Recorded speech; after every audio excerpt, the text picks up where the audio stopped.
नमस्कार दोस्तों, आपका इस दूसरे भाग में स्वागत है और इसमें मैं और ज़्यादा डिटेल में बैंकिंग की जो सिस्टम है उसको और ज़्यादा डिटेल में बताऊंगा और आपको और ज़्यादा प्रोत्साहन दूंगा कि आपको बैंक के साथ किस तरीके से ट्रांजैक्शन करना है। तो चलो इस वीडियो को और आगे बढ़ाते हैं। This side Yogesh Lokhande, finopreneur and financial abundance mentor, और मैं चाहता हूँ कि आप ऐसे ही ज़्यादा से ज़्यादा इन्फॉर्मेशन कलेक्ट करें और आपकी ताकत बढ़ाएं। तो चलो मैं आपके साथ मेरा माइंड मैप शेयर करता हूँ। तो जो सेकंड पॉइंट है, जो आज का जो पार्ट 2 है, वो आपके साथ मैं शेयर करने जा रहा हूँ। तो वो क्या है वो देखते हैं। तो पार्ट 2 में हम जानेंगे 10 और नई चीज़ें। 10 और नई चीज़ें क्या-क्या हैं? एक जो है वो है the circumstances of that can lead to the closure of the bank account and deposit account. तो इसके साथ आपको क्या देखना सबसे ज़्यादा ज़रूरी है, वो है कि वो जो भी उनकी कस्टमर है वो केवाईसी बेस है क्या। कि केवाईसी एक ऐसा फॉर्म रहता है कि जहाँ पे उसका अगर फुल फॉर्म करोगे तो वो होता है नो योर कस्टमर। तो ये क्या बताता है कि कस्टमर की सारी डिटेल्स उसमें आ जाती है। वो रेसिडेंस कहाँ पे करता है, उसका एड्रेस क्या है, उसके पैन एड्रेस, आधार, सारी चीज़ें, उसकी फोटोग्राफ, उसके साथ डिटेल आ जाती है। तो ये और ज़्यादा पावरफुल हो जाता है बैंकिंग प्रोसेस के साथ। उनके कितने ऐसे अकाउंट है जो डॉर्मेंट है या फिर इनएक्टिव है। मीन्स इससे क्या पता चलता है कि लोगों ने अकाउंट तो खोले हैं मगर उनकी सर्विसेज उनको अच्छी नहीं लगी है, उसकी वजह से ये सारी चीज़ें आपको गूगल पे मिल जाएंगी अगर आप सर्च करते हो dormant account of particular bank. तो वो बताएं कितने डॉर्मेंट अकाउंट उनके हैं। ये भी आपको एक पावर बताएगा उस बैंक की। उसके साथ जो दूसरा चीज़ है वो जानना है बैंक के ट्रांजैक्शन। तो बैंकिंग ट्रांजैक्शन के साथ आपको ये देखना है कि उनके ब्रांचेस कितने हैं, उनके एटीएम्स कितने हैं, ऑनलाइन कितना वो एक्चुअली एग्जिस्ट करते हैं, ऑनलाइन भी ट्रांजैक्शन करने के लिए वो प्रोत्साहन देते हैं क्या।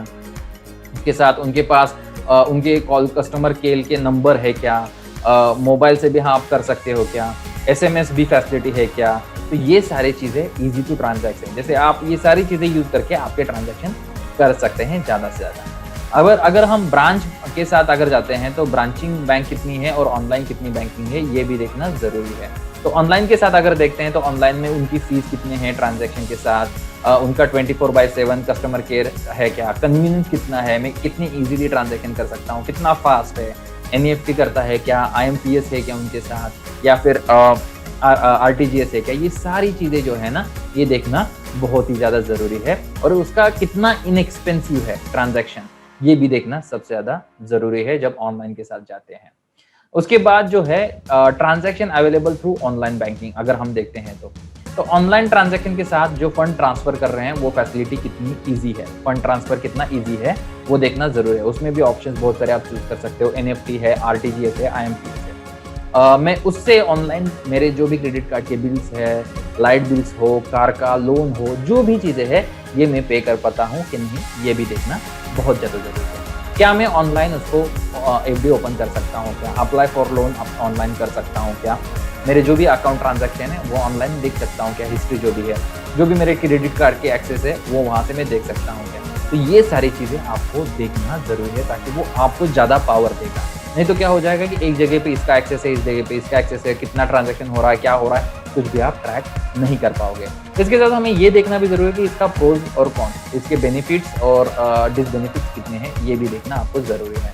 तो प्रोज के साथ अगर देखेंगे तो प्रोज के साथ ये देखो कि कितना कन्वीनियंट है, कितना ईजी है, कितना सही तरीके से और सरल तरीके से इसको मैं कर सकता हूँ, कितना मेरा टाइम बच रहा है। जैसे पहले के ज़माने में अगर मैं कौन सा भी पेमेंट करता था, जैसे बैंक में जाओ, बैंक के लाइन में लगो, फिर रिसीट भरो, वो रिसीट उनको दो, वो रिसीट वेरीफाई हो जाएगी, उसके साथ आपको पैसा डिपॉजिट करना है, तो लगभग एक 2 घंटे की प्रोसेस हुआ कर देती। एक सिंपल अमाउंट भी आपको अगर बैंक से ट्रांसफ़र किसी को करनी है तो।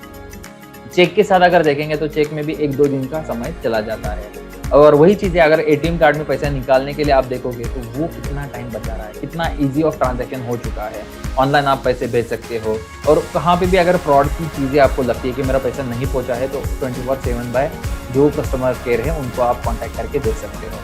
और जो भी फंड आप ट्रांसफ़र कर रहे हो वो भी इनएक्सपेंसिव है, उसके कुछ भी चार्जेस नहीं लगते हैं ऑनलाइन पे। और फास्टर हो गया है, जितना फास्टर ट्रांजैक्शन कि आज मैंने उसके साइड से कुछ खरीदना है तो विद इन सेकेंड उसको पैसा मैं भेज सकता हूँ और मेरा वो प्रोडक्ट है तो ले सकता हूँ। तो ये कुछ प्रोज है जो आपको ध्यान में रखने जरूरी है। अभी कॉन के साथ देखते हैं कि जो बेनिफिट्स नहीं है और कुछ बुरी चीज़ें हो सकती है।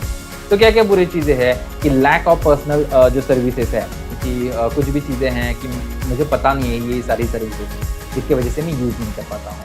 या फिर दूसरी चीज़ है टेक्नोलॉजी इश्यूज़, कि जैसे मैं मोबाइल यूज़ नहीं कर पाता हूँ, लैपटॉप यूज़ नहीं कर पाता हूँ, इंटरनेट नहीं कर पाता हूँ, तो ये कुछ चीज़ें उसके साथ हो सकती है। फ्रॉड्स, तो ऑनलाइन फ्रॉड जैसे हो सकता है कि किसी ने पैसे माँगे, उसने अकाउंट नंबर गलत दे दिया और बोला कि आपने मुझे पैसे भेजे ही नहीं है, तो ये भी एक तरीके का फ्रॉड हो सकता है। नॉट ऑल ट्रांजैक्शन ऑनलाइन, कुछ भी चीज़ें ऐसी रहती है कि जो ऑनलाइन आप नहीं कर सकते हो, तो ऐसे भी कुछ है। क्वालिटी, तो क्वालिटी जो है कि कस्टमर केयर सपोर्ट नहीं है या फिर लोग सही से काम नहीं कर रहे, तो ये सारी चीज़ें उसके साथ हो सकती है, जो आपको ध्यान में रखना ज़रूरी है। तो ये सारी चीज़ें जो है आपको देखनी है इसके साथ प्रोजेक्ट के साथ। जो अभी एटीएम ट्रांजैक्शन है, इसको हम थोड़ा डिटेल में जानते हैं, ठीक है? अभी तक आपने अगर ये वीडियो देखा है और आपको लग रहा है कि ये सच्ची में बहुत यूज़फुल है, तो आप सच्ची में नीचे कमेंट बॉक्स में आपके वैल्यूएबल कमेंट डाल सकते हैं कि क्या-क्या चीज़ें मैंने इस वीडियो के साथ देखी है। तो एटीएम ट्रांजैक्शन के साथ अगर आप देखोगे तो एटीएम ट्रांजैक्शन है क्या? ये मुझे ताकत उतनी दे रही है क्या? कितने एटीएम्स है? कितने चार्जेस है? कितने फ्री सर्विसेज है? ये देखना भी ज़रूरी है। The different types of money repeat service offered by bank, ये भी देखना आपको ज़्यादा से ज़्यादा ज़रूरी है कि डोमेस्टिक कितने हैं, इंटरनेशनल कितने हैं, आरटीजीएस कितना हो रहा है, एनएफटी कितना हो रहा है। तो ये सारी जो चीज़ें हैं आपको उस पर्टिकुलर बैंक के साथ देखने ज़रूरी है। इसमें से जो चीज़ें आपको पता है वो अगर यूज़ कर रहे हो तो नीचे ज़रूर कमेंट में डालिए कि आपको ये मैं सारी चीज़ें यूज़ कर रहा हूँ। तो CTS that is check truncation system जिसको बोलते हैं, तो ये भी इसके साथ मीन्स चेक के ज़्यादा लेन-देन फोकस करने वाली बैंक है। Keep a bank like amount secure जो है चीज़, वो भी आपको ध्यान में रखना ज़रूरी है कि जैसे बैंक का अकाउंट है उसको आप अगर एक्सेस कर रहे हो तो उसको कुछ पिन रहेगा, पासवर्ड रहेगा, रेगुलर चेंजिंग पासवर्ड आपको करना ज़रूरी है। ये फैसिलिटी है क्या उसके साथ। उसके बाद गुड एंटीवायरस भी रखना आपके मोबाइल या सिस्टम पे रखना भी ज़रूरी है जब आप इसको यूज़ कर रहे हो। तो ये सारी चीज़ें आपको सेफ्टी पर्सपेक्टिव है, फायरवॉल आपको एनेबल रखना ज़रूरी है, स्पाईवेयर भी इंस्टॉल करना ज़रूरी है, टेक रिसिप्ट्स जो है वो देखना ज़रूरी है, सेफ योर कार्ड्स, किसी के साथ पिन शेयर ना करो। ये जो चीज़ें हैं आपको ध्यान में रखनी ज़रूरी है जब आप बैंक के साथ आते हैं। और सबसे इम्पोर्टेंट चीज़ है कि सेफ्टी रूल्स एंड गाइडलाइंस आपको पता होना, ज़्यादा से ज़्यादा पता हो कि बैंक किस रोल पे काम कर रही है और किस तरीके से काम कर रही है, ये भी आपको ध्यान में रखना ज़्यादा से ज़्यादा ज़रूरी है। आई होप ये जो आपके साथ मैंने इन्फॉर्मेशन शेयर की ये आपको ज़्यादा से ज़्यादा पावर देगी, क्योंकि यही जो सारी चीज़ें हैं लोग मिसिंग कर देते हैं रेगुलर लाइफ में और जो भी बैंकिंग सिस्टम के साथ है, जैसे पासवर्ड को आप अपडेट करना, आपके पिन को चेंज करना, तो ये सारी चीज़ें जो है और उसके साथ सिस्टम के साथ कनेक्ट रहना, तो ये आपको देखना ज़रूरी है क्योंकि हम ज़्यादा से ज़्यादा डिजिटल हो रहे हैं आज के ज़माने में, तो ये ध्यान में रखना भी आपको ज़रूरी है। तो आई होप आपने ये वीडियो पूरा देखा रहेगा, अंत तक आपने देखा रहेगा। और अगर आपने मेरे चैनल को सब्सक्राइब नहीं किया है तो मेरे चैनल को ज़रूर सब्सक्राइब करें। अगर फेसबुक पे आप मुझे देख रहे हो तो ज़रूर आपका हार्ट जो है वो वहाँ पे शेयर करें, ताकि मुझे ज़्यादा से ज़्यादा आपका प्यार भरे मैसेजेस और प्यार भरे कमेंट्स मुझे मिले, और ऐसे ही बहुत सारी इन्फॉर्मेशन वाले वीडियो जो लोगों को पता है मगर उसको डिटेल के साथ कभी जाना नहीं है, ये शेयर करने के लिए मुझे प्रोत्साहन मिले। So thank you for watching this video till the end and this module. I hope you will connect me again for the next video. Thank you.